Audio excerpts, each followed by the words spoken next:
Hello बच्चों, आपका बहुत बहुत स्वागत है आपके अपने YouTube चैनल पर। तो बच्चों, कैसे हैं आप सब लोग? आई होप आप सब लोग अच्छे से होंगे और आप लोगों की पढ़ाई भी अच्छे से चल रही होगी। तो बच्चों, आज के इस वीडियो में chapter 7 the trees poem written by Adrienne Rich यानी एड्रियन रिच के द्वारा लिखी गई कविता द ट्रीज को हिंदी में समझेंगे। और ये जो एड्रियन रिच हैं, इनका जन्म 16 मई 1929 को हुआ था और इनकी मृत्यु 27 मार्च 2012 को हुई थी।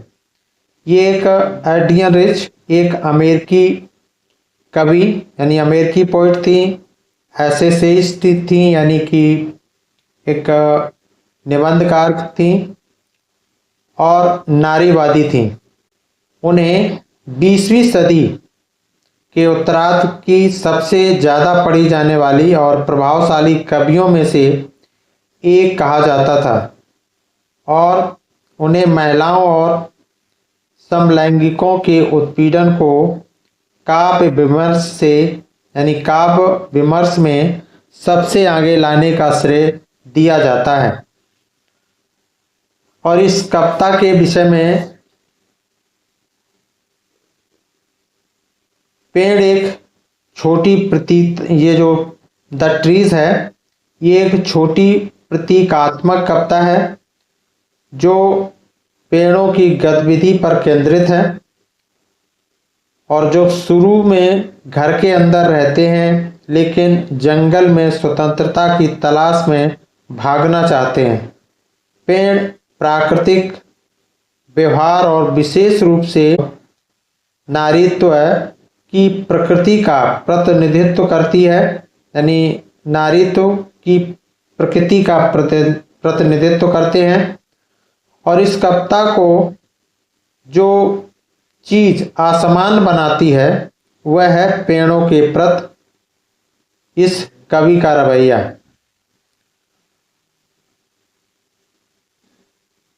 तो क्या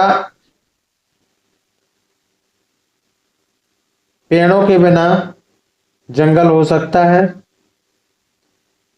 इस कविता में पेड़ कहाँ हैं और वे कहाँ जाते हैं? द ट्रीज कविता में कवि के द्वारा कल्पना की गई है, यानी कवित्री के द्वारा इस कविता में कल्पना की गई है। तो शुरू करते हैं स्टेंजा से। तो यहाँ से आपकी कविता शुरू होती है। The trees written by Adrienne Rich. The trees inside means होता है अंदर, आर मूविंग आउट मीन्स होता है बाहर आने का प्रयास करना, बाहर आने का। फॉरेस्ट मीन्स होता है जंगल। The forest that was empty means खाली।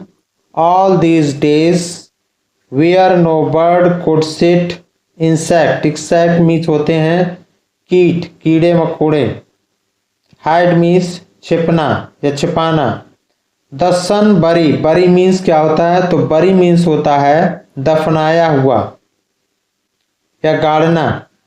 It's feet in shadow means छाया। The forest that will empty means खाली। All these nights will be full of trees by morning.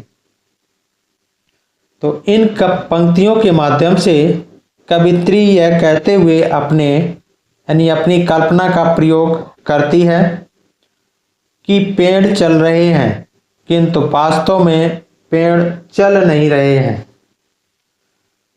तो यहाँ पर कवित्री कहती है कि जो पेड़ अंदर की तरफ थे बाहर जंगल में खिसक रहे हैं। जो पेड़ अंदर की तरफ थे वो बाहर की ओर यानी बाहर जंगल में खिसक रहे हैं, यानी जंगल की ओर जा रहे हैं।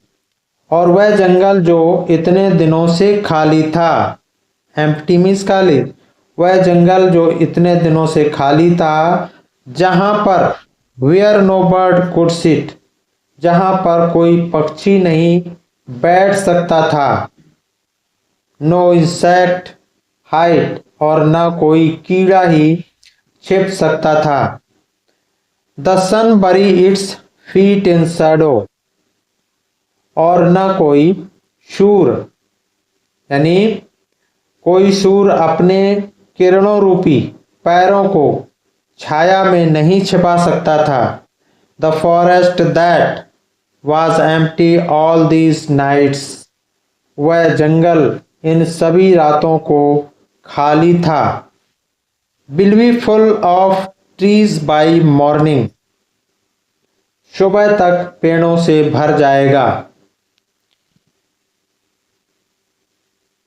तो यहां पर कवित्री कहती है कि जो जंगल इतनी रातों से खाली थे, सुबह वृक्षों से भर जाएंगे, क्योंकि वृक्ष बाहर निकलने का प्रयास कर रहे हैं।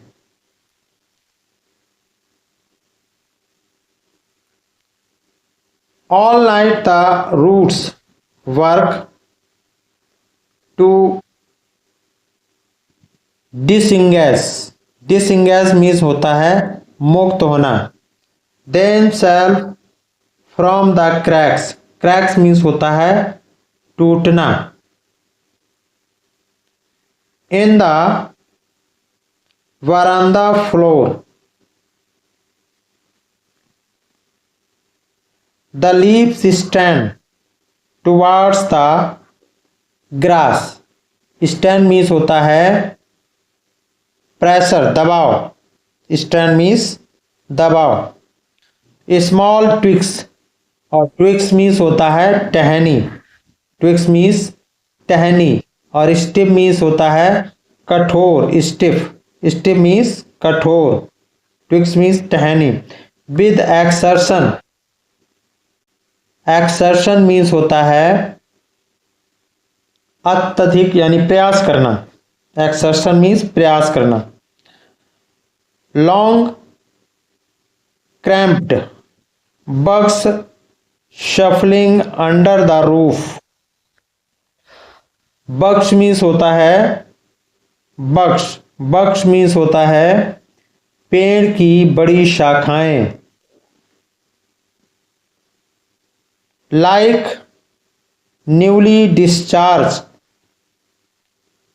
पीसेंट्स, पीसेंट्स मीन्स होता है मरीज, half dazed, half dazed means होता है चौंकना, भौचक्का होना, moving to the clinic doors. तो इन पंक्तियों के माध्यम से कवित्री कहती है, ऐसा प्रतीत होता है जैसे वृक्ष घर की सीमा में से मुक्ति होने के लिए, घर की सीमा से मुक्त होने के लिए रात में चुपचाप कार्य करते हैं, यानी सारी रात जड़े बरामदे के फर्श की दरारों से स्वयं को मुक्त करने का कार्य करती हैं। पत्तियां, the leaves stand towards the glass, small twigs stiff with exertion, और पत्तियां शीशे की तरह दबाव डालती हैं, छोटी टहनियां अधिक प्रयास के कारण ऐंठ जाती हैं, long cramped bugs सफलिंग under the roof like newly discharge peasants, और लंबी लंबी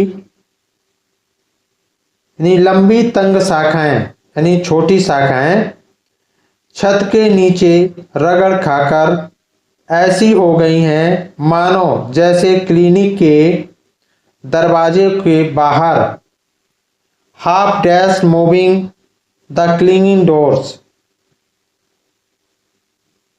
और लंबी तंग शाखाएं छत के नीचे रगड़ खाकर ऐसी हो गई हैं जैसे मानो क्लिनिक के दरवाजे के बाहर आते हुए अभी अभी छुट्टी हुए कुछ भौचक्के मरीज हों। यानी कहने का भाव ये है कि पेड़ों की बड़ी शाखाएं सिकुड़ गई हैं और दीवारों के भीतर छत के नीचे रहने के कारण झुक गई हैं, क्योंकि वहां ज्यादा विकास नहीं कर सकती हैं। वे वहां से चुपचाप बाहर जाने का प्रयास करती हैं और अस्पताल से छूटे मरीजों की तरह लगती हैं, जो बाहर संसार में आकर आकर के चौंके हुए हैं।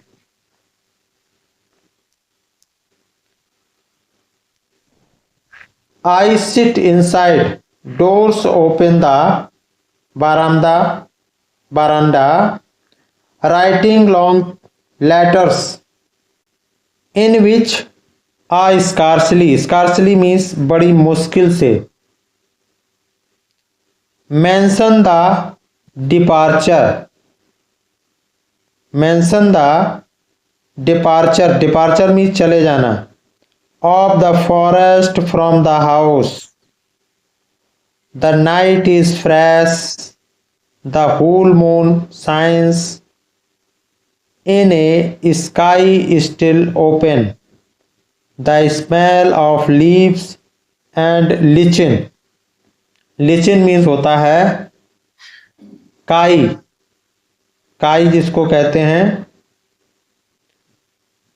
और शाइन मीन्स होता है चमकना।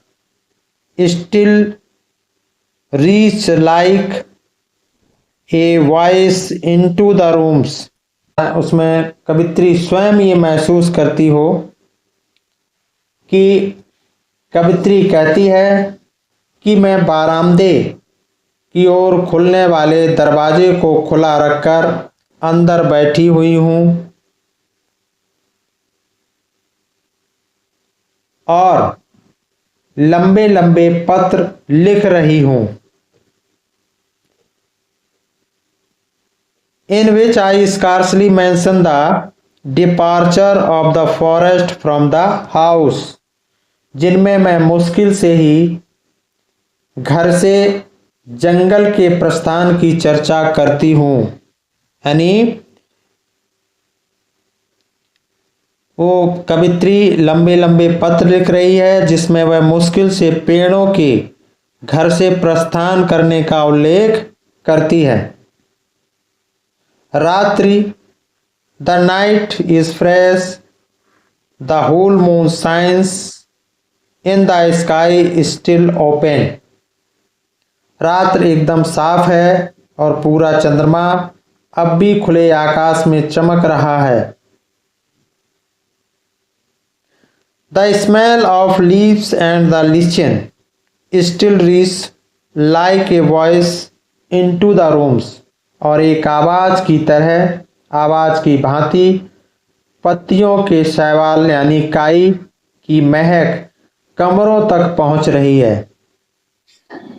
यानी कवित्री कहती है कि रात शीतल है, पूरा चांद खुले आसमान में चमक रहा है, पत्तियां एवं काई की सुगंध कवित्री तक इस प्रकार आती है जिस प्रकार घर के कमरों से आवाज आती है।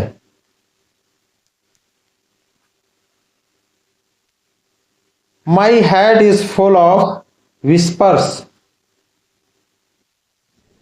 which whispers means फुसफुसाना, धीरे धीरे से बात करना। Which tomorrow will be silent, silent means शांत।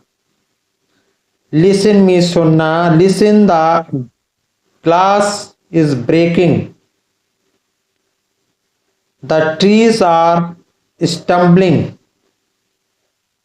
trees are stumbling forward, forward means आगे बढ़ना, और stumbling means ठोकर खाना, stumbling means ठोकर खाना। Into the night, winds rush to meet them, the moon is broken like a mirror, its pieces flash now in the crown of the tallest oak. Oak होता है एक बलूत का पेड़ जिसको कहते हैं ओक का पेड़ कहते हैं, एक प्रकार का वृक्ष होता है। टॉलेस्ट मीन्स होता है सबसे लंबा, टॉलेस्ट मीन्स सबसे लंबा होता है ओक का पेड़। तो इन पंक्तियों के माध्यम से कवित्री कहती है कि मेरा सिर, हेड मीन्स सिर, तो कवित्री कहती है कि मेरा सिर उन फुसफुसाहटों से भरा हुआ है जो कल रात शांत हो जाएंगी। लिसन, सुनो, शीशा टूट रहा है। द ग्लास इज ब्रेकिंग, शीशा टूट रहा है। The trees are stumbling forward into the night, और रात में पेड़ लड़खड़ाते हुए आगे जा रहे हैं। Winds rush to meet them, हवाएं उनसे मिलने के लिए तेजी से चल रही हैं। The moon is broken like a mirror, और mirror its pieces flash now in the crown of the tallest oak, और सबसे ऊंचे, टॉलेस्ट ओक में सबसे ऊंचे बलूत के वृक्ष के नीचे